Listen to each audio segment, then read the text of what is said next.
But it's interesting to note that friends and acquaintances and people that you knew on either social media, Facebook, Instagram, Twitter, or X, who used to be very, very silent over the last year or so, prior to the elections, they went silent. I mean, for about a year, they went silent, very silent. They were not asking questions.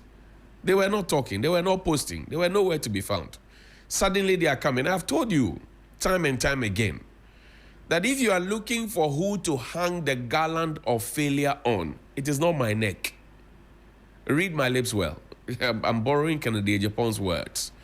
If you're looking for who to hunt the garland of failure, a 38 point whatever that or 41 point whatever at the electoral defeat, the biggest ever in this country's history, you're looking for who to hang that garland of shame on, it is not my neck. No.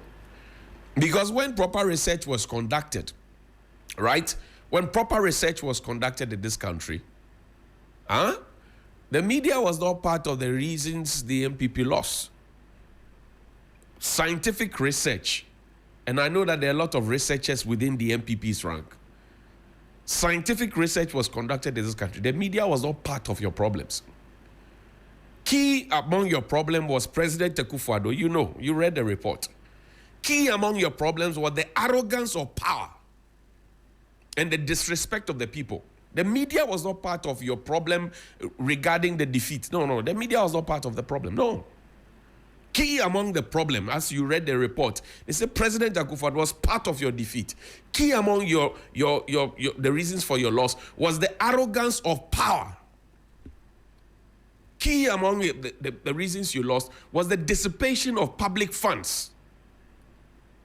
The media was not part. So if you are looking for who to hang the garland of shame, that shame and defeat on, it is not my neck. It will never be my neck. Well, even in power, you couldn't hang the garland of shame on me. Now in opposition, that is when you think you can hang the garland of shame. And then you find my good friend and brother, Kwesi Kwarteng. He's a lawyer now, right? A man who couldn't answer simple question about Boshosho rice that had expired, that we were poisoning our children with. The rice had expired. We had repackaged the rice. And we were serving poisoned rice, expired rice. We're poisoning our children in school. He was spokesperson for that rubbish. He sat in front in this chair. He couldn't answer a simple question about whether or not the rice was expired or not. Today, he's going about telling people how unprincipled I am, I'm stomach journalist, I'm this, I'm patriotic. That same character who couldn't answer a simple question, was the rice expired at the time you took it to the school or not? Simple question, oh. Lawyer. He walked out of the studio, out of shame. Today, he has the mouth to speak. Because we live in a country where people do wrong and get away with murder. That's what we are. Then he always says, oh, I'm a tribalistic person.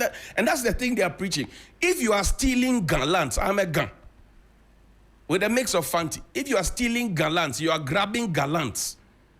And you think that I should not talk about it, and that makes me tribalistic, I like. Ke o kologa shikpon. Oke aminyeli ke homo ke ju ke fon kologa la shikpon jen. No ke mi ye no I'm tribalistic minsmo.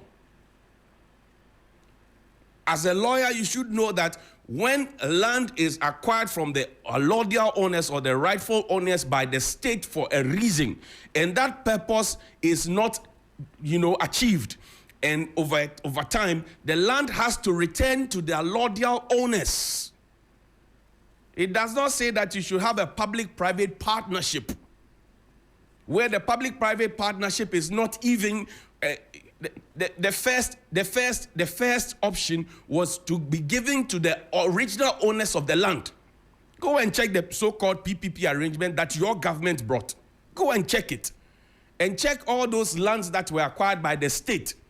And check who the allodial owners are. And check whether or not after the purpose for which those lands were acquired failed, whether we return the lands to the allodial owners. If I'm talking about greedy grabbing of gallants and you say I'm tribalistic, I like. I will defend my honor, I'll defend the honor of my people. I will. Were you not at the Ministry of Education when they said that the L1, your mother tongue, should be the mode of instruction for the first 3 years of your life. It's in your GES policy. You and your minister, it's in the GES policy. Then you have in the Greater Accra region, schools, children being taught tree, Ekwapim tree and Ashanti tree. It is in your policy. Do you teach Ga in Ashanti region? Do you teach Ga in the Western region? Do you teach Ga in the Northern region? Do you teach Ga in the Volta region? Do you teach Dangbi there? If I am talking about that and you think I'm tribalistic, I like it. Because when you want to wipe away a people, you wipe away their language, you wipe away their culture, and you would have wiped them out. That is what you were seeking to do. Shame on you. Go to the various Ga schools, the schools in the Greater Accra region, and check how many Ga teachers we have. People go and read Ga and other language teachers, and you post them outside Accra. I traveled to Tamale. I'm a small chief in Tamale by the mercies of the Yana. I know what I'm talking about. The teachers move to you and talk to you. They speak fluent, lucid Ga. If that is what makes me tribalistic, I like. I will not hide it. That is my principle, and it doesn't make me unprincipled. No. I say if you are looking for who to hand the garland of shame on, the garland of shame, of the defeat, it is not me. It is not the press. No. Look within yourselves. Look among yourselves. Even you have left Dr. Bawumia's camp. Even you, who benefited from the Bawumia Akufo-Addo, even you have left Bawumia's camp. And you think that you are principled. Even you who got money to go to law school because of, even you, Kwesi, even you. Play the video for me. Let's see him, the Moshosho rice video. Rice rebaggaged or repacked without FDA approval, etc. has brought a lot of conversation. What else could have been fed our children which may not have been wholesome? Again, that's why I will remind ourselves that we have to ask questions that are not anchored on prejudice. The facts are there. The facts are that if I'm a parent and I'm asking that, hey, they have given my child expired rice. It's in the public domain. You are. So now I'm asking.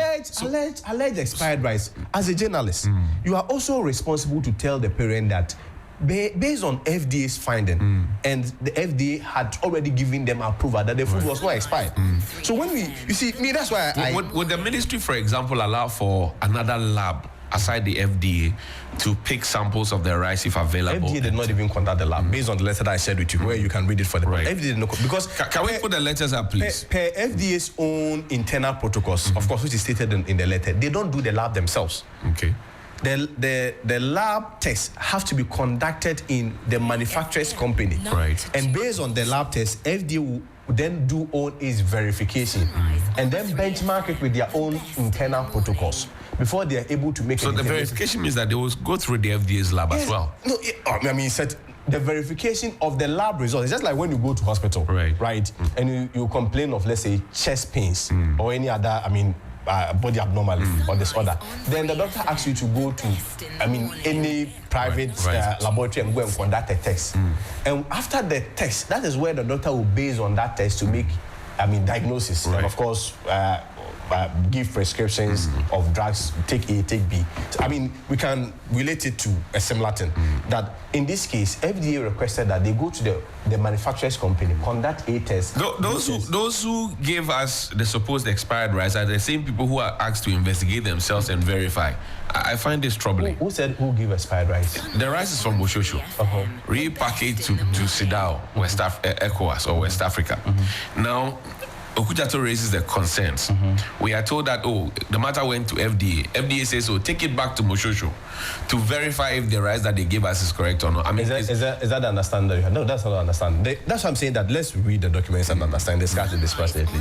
Moshosho had written a letter to FDA for extension. FDA said, before we are able to extend the best before date, we will need to carry out this test, this number of tests, to be able to make a determination whether the food and they sent it back to Moshosho. No, there's no Moshosho. Moshosho doesn't run a test. Moshosho would then have to take it to India, where they bought it from, where the rice is coming from. And after that, based on the test results, FDA would then have to verify from the Indian authorities. India also have their own FDA. I hear you. It's more confusing than I thought. No, courage. No, it's because when you want to misunderstand. No, that is not more confusing. How is this confusing? How is this confusing? I think. How is this confusing? Let's be fair to courage. At this point, let's be fair to courage. Let's be fair to courage. It's okay. You're giving him all the. No, I'm not interested in discussing this matter again because you already have your position. I have to leave. It's okay. Kwesi, are you walking away? I have to leave. Why are you leaving? No, I think we will continue. We will continue. Courage. I think it's your time. I need to. Amazing. Kwesi, you couldn't answer a simple question. You are there talking about principles and Charlie, forget. Please, let's make progress.